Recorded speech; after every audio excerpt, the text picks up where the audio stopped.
आप देख रहे हैं न्यूज 18। मैं हूं आपके साथ में चौधरी। और कल मिर्जापुर में गरजेंगे सीएम योगी आदित्यनाथ। कल मिर्जापुर में सीएम योगी की चुनावी जनसभा है। 12:50 पर महाशक्ति इंटर कॉलेज के सामने बने अस्थायी हेलीपैड पर पहुंचेंगे। 1 से लेकर 1:30 बजे तक बेसडा इंटर कॉलेज के मैदान में चुनावी जनसभा को संबोधित करेंगे। तो सीएम योगी आदित्यनाथ अब 7वें और अंतिम चरण के लिए चुनाव प्रचार में जुटे हुए हैं। उत्तर प्रदेश की कुल 13 लोकसभा सीट पर अंतिम चरण में मतदान होना है और इसी के मद्देनजर कल सीएम योगी आदित्यनाथ मिर्जापुर में एनडीए गठबंधन की उम्मीदवार के समर्थन के लिए सभा को संबोधित करेंगे। अनुप्रिया पटेल जो मौजूदा सांसद हैं और यहां से कैंडिडेट भी हैं। अपना दल एस की अध्यक्ष हैं अनुप्रिया पटेल जो कि एनडीए उम्मीदवार हैं। अनुप्रिया पटेल के समर्थन में सीएम योगी आदित्यनाथ मिर्जापुर में कल एक जनसभा को संबोधित करेंगे। 12:50 पर पहुंचेंगे। महाशक्ति इंटर कॉलेज के सामने ही एक अस्थायी हेलीपैड बनाया गया है। यहीं पर उनका हेलीकॉप्टर उतरेगा और उसके बाद बेसडा इंटर कॉलेज के मैदान में चुनावी जनसभा का आयोजन होना है। 1 से 1:30 बजे तक यानी कि लगभग आधे घंटे यहां जनसभा में रहेंगे सीएम योगी आदित्यनाथ।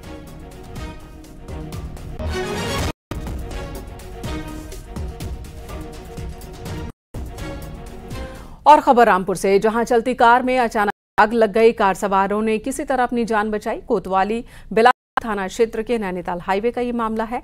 कार में आग लगने के बाद यातायात भी काफी देर तक प्रभावित रहा। ये तस्वीरें दिखा रहे हैं हाईवे पर किस तरह से कार धधक उठी। कुछ पल में पूरी तरह से जल गई कार।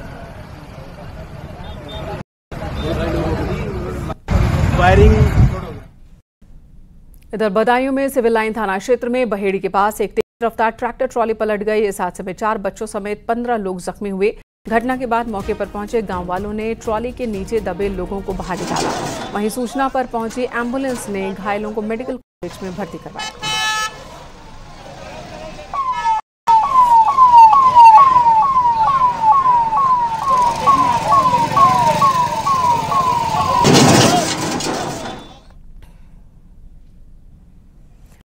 कासगंज में तेज रफ्तार का कहर दिखा। अज्ञात वाहन ने बाइक सवार को रौंद दिया। हादसे में बाइक सवार युवक की जान चली गई। थाना पटियाली क्षेत्र के अशोकपुर गांव के पास की घटना है।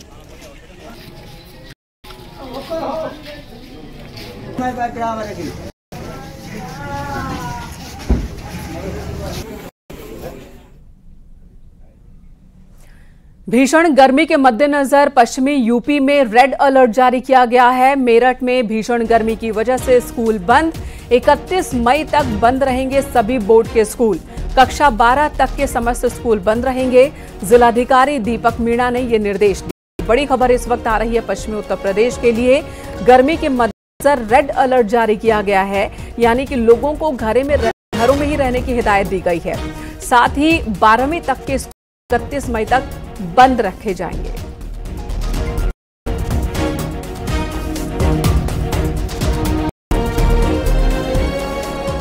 कासगंज में जुआ सट्टा माफिया के खिलाफ पुलिस की बड़ी कार्रवाई हुई। जुआ सट्टा माफिया मोहम्मद शाहिद उर्फ गुड्डू की लाखों की संपत्ति कुर्क हुई।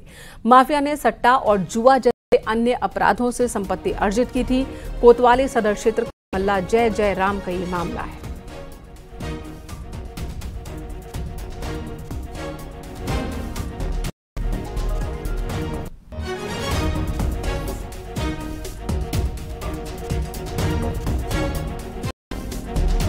पुलिस द्वारा संगठित रूप से गैंग के रूप में जुए सट्टे का काम करने वाला अपराधी जिसका नाम शाहिद उर्फ गुड्डू पुत्र सिद्दीक है, जो कि जय जयराम कॉलोनी जनपद कासगंज का रहने वाला है, उसकी अपराध से अर्जित लगभग 51 लाख की संपत्ति 14(1) के अंतर्गत गैंगस्टर एक्ट के अंतर्गत कुर्क की गई है। ये कार्रवाई इस पर मुकदमा अपराध संख्या 441/23 गैंगस्टर एक्ट के तहत की गई है।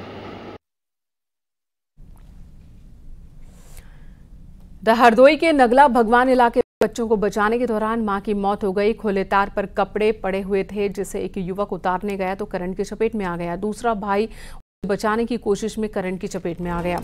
दोनों बेटों को तड़पता देख बच्चों की मां उन्हें बचाने पहुंची तो दोनों बेटे तो बच गए, लेकिन मां करंट की चपेट में आ गई जिससे उसकी मौत हो गई। दोनों बेटों को मेडिकल कॉलेज में भर्ती करवाया गया। आज दोपहर लगभग 12:50 पे एक महिला मृत अवस्था में सीएचसी पर लाई गई थी। परिजनों द्वारा बताया गया कि उनकी करंट से मृत्यु हुई है। उसी के साथ में उनके 2 लड़के भी आए थे, जिनको प्राथमिक उपचार देके जिला अस्पताल हरदोई रेफर किया गया। इधर सीतापुर में एमपी एमएलए कोर्ट में 16 साल पुराने केस में समाजवादी पार्टी नेता राधेश्याम जायसवाल को दोषी पाया गया। सरकारी कार्य में बाधा डालने, तोड़फोड़ धाराओं के तहत दर्ज मुकदमे में न्यायालय ने समाजवादी पार्टी के पूर्व विधायक राधेश्याम जायसवाल को दोषी पाया। एमपी एमएलए कोर्ट के न्यायाधीश ने फैसला सुरक्षित रखा। इस मामले में मंगलवार को फैसला आएगा। न्यायाधीश ने पालिका के 4 कर्मचारियों को झूठी गवाही देने को लेकर नोटिस जारी किया। आपको बता दें, मामला साल 2008 का है, जब नगर पालिका परिषद सीतापुर ने लालबाग में अतिक्रमण हटवाया था। राधेश्याम जायसवाल ने अपने समर्थकों के साथ अतिक्रमण हटाने पहुंची टीम का विरोध किया था। जेसीबी पर पथराव भी किया था, यह आरोप है।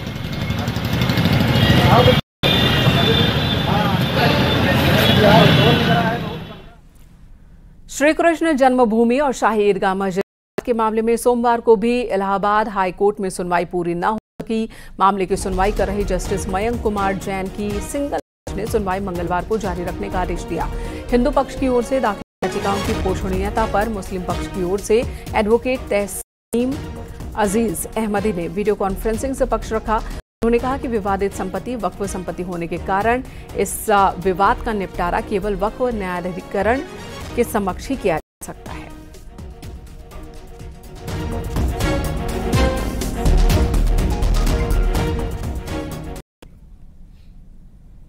अगली खबर एटा से, जहां पुलिस ने 25,000 के इनामी समेत 2 आरोपियों को गिरफ्तार किया। पुलिस ने इनके कब्जे से अवैध कारतूस बरामद किए हैं। दोनों शातिरों को जेल भेज दिया। 25,000 के इनामी पर खंड विकास अधिकारी पर जानलेवा हमला करने का आरोप है। पुलिस घटना में शामिल दूसरे लोगों की तलाश में है। थाना अबागढ़ क्षेत्र के बाईपास रोड का ये मामला है। दिनांक 20 तारीख को वीडियो अबागढ़ के साथ मारपीट की घटना हुई थी, जिसमें अभियोग पंजीकृत किया गया तथा इसमें अब तक 4 अभियुक्तों को गिरफ्तार कर जेल भेजा जा चुका है। इसमें आज 2 अभियुक्तों की गिरफ्तारी और पुलिस द्वारा की गई है, जिसमें एक अंकित है जिसपे 25,000 रुपये का इनाम भी है। 2 अभियुक्तों की गिरफ्तारी आज की गई है। इनको न्यायिक परीक्षा में जेल भेजा जा रहा है। शीघ्र ही सभी अभियुक्तों की गिरफ्तारी सुनिश्चित की जाएगी।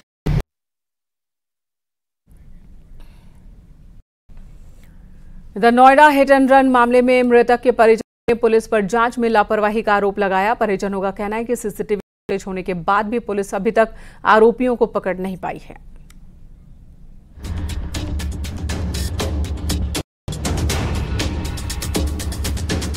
नोएडा में हिट एंड रन मामले से जुड़ी कई सीसीटीवी तस्वीरें सामने आई हैं। सबसे पहले हम आपको सभी तस्वीरें दिखाते हैं।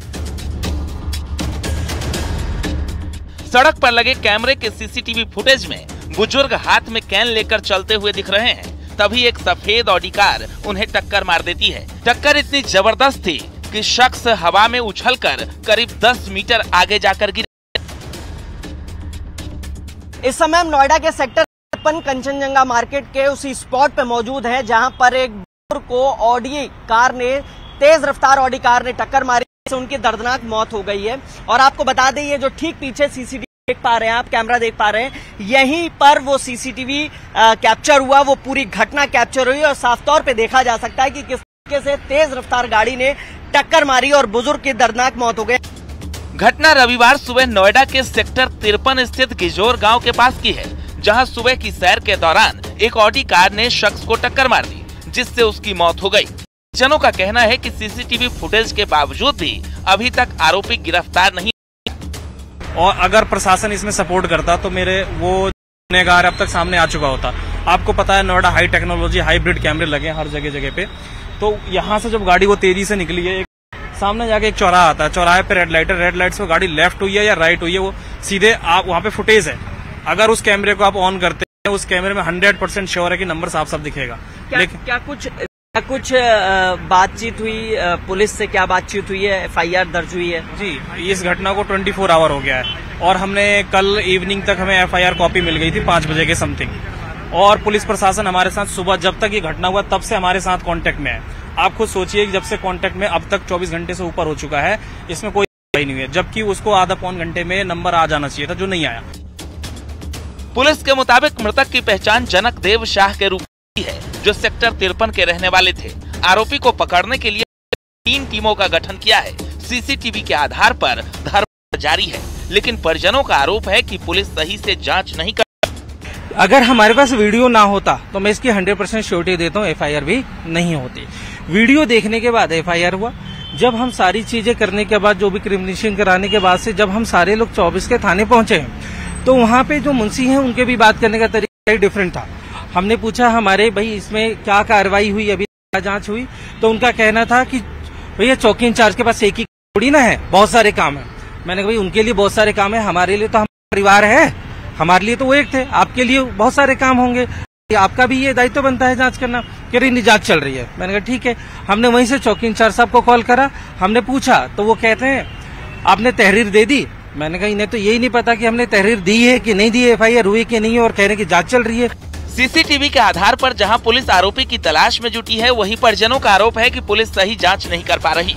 अब देखना है कि आरोपी कब तक गिरफ्तार होते हैं। तौर पे देखिए, परिवार के लोग हैं, इसके अलावा कुछ पड़ोसी भी हैं और संवेदना है सब में, और लगातार न्याय की गुहार लगाई जा रही है और कहा जा रहा है कि कार्रवाई सख्त होनी चाहिए। पिता इस दुनिया में नहीं रहे तो पिता से न्याय जरूर मिले। कैमरामैन संजीव के साथ हिमांशु शुक्ला, न्यूज़ 18 नोएडा।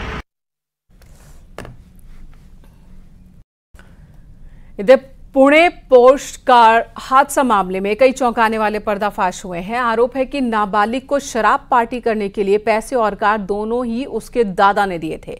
लेकिन इससे भी ज्यादा हैरानी वाली बात यह है कि पैसे से ब्लड सैंपल को बदल दिया गया।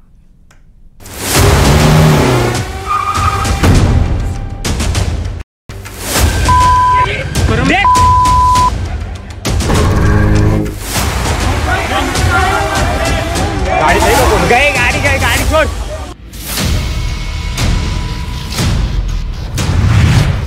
दादा का पोते पर ऐसा उमड़ा प्यार, थमा दी करोड़ों की पोर्श कार।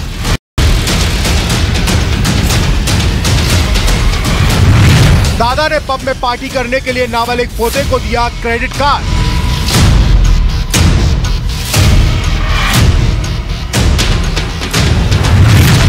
नाबालिग पोते ने दोस्तों के साथ पब में शराब पीने मोड़ाए 48।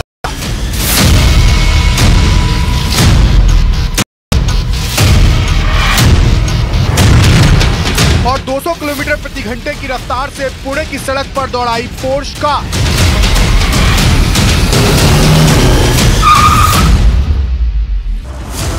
इसके बाद 18 की रात पुणे की सड़क पर क्या हुआ, सबने देखा। 200 किलोमीटर प्रति घंटे की रफ्तार से दौड़ती बेकाबू पोर्श कार ने मोटरसाइकिल सवार 2 लोगों को रौंद डाला, जिसमें एक इंजीनियर लड़के और उसकी इंजीनियर दोस्त की मौके पर ही मौत हो गई। इस मामले में पुणे पुलिस की तफ्तीश जैसे आगे बढ़ रही है, वैसे वैसे रईस जादे नाबालिग के परिवार के एक से बढ़कर एक कारनामे सामने आ रहे हैं। पुलिस सूत्रों के मुताबिक नया खुलासा हुआ है कि उस दिन नाबालिग को पोर्श कार की और पार्टी करने के लिए क्रेडिट कार्ड देने वाला कोई और नहीं कि नाबालिग का दादा सुरेंद्र अग्रवाल था। सूत्रों के मुताबिक नाबालिग के पिता विशाल अग्रवाल और उसके दादा सुरेंद्र अग्रवाल ने हादसा होने के बाद 20 मई को ही योजना बना ली थी कि इस हादसे की जिम्मेदारी ड्राइवर के सिर मढ़ना है, और इसके लिए पहले तो दोनों ने ड्राइवर गंगाधर को लाखों रुपए का लालच दिया, और जब वो नहीं माना तो उसे अपने ही बंगले में बंधक बना लिया। बाद में ड्राइवर की शिकायत पुणे पुलिस ने आरोपी दादा सुरेंद्र अग्रवाल को भी गिरफ्तार कर लिया था, जबकि नाबालिग आरोपी के पिता विशाल पहले से ही न्यायिक हिरासत में।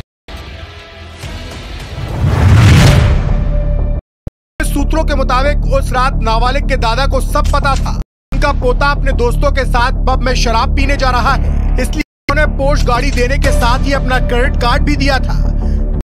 18 मई की रात नाबालिग आरोपी ने पुणे के 2 पब में शराब पी थी, जिसमें पहले पब में उसने दादा के क्रेडिट कार्ड से 48,000 रुपए का पेमेंट किया था, और आरोप है कि उसी शराब के नशे में उसने पोर्श कार को 200 किलोमीटर प्रति घंटे की रफ्तार से सड़क पर दौड़ाया, जिसकी वजह से मध्य प्रदेश के 2 इंजीनियरों की कार से टक्कर लगने के बाद मौत हो गई। पुलिस के मुताबिक सुरेंद्र अग्रवाल ने घर से निकलते वक्त ड्राइवर गंगाधर से नाबालिग आरोपी को पोर्श कार चला देने और उसे बगल वाली सीट पर बैठने को कहा था। पुलिस तक ड्राइवर का मोबाइल फोन भी नहीं मिला है, जो उसे बंधक बनाए जाने के बाद से गायब है। इसके अलावा क्राइम ब्रांच की जांच में ये भी सामने आया कि घटना वाले दिन और 20 मई को अग्रवाल परिवार के बंगले में सीसीटीवी कैमरे से छेड़छाड़ की गई थी, जिसके बाद क्राइम ब्रांच की टीम डिलीट किए गए सीसीटीवी फुटेज को रिट्रीव करने की कोशिश कर रही है।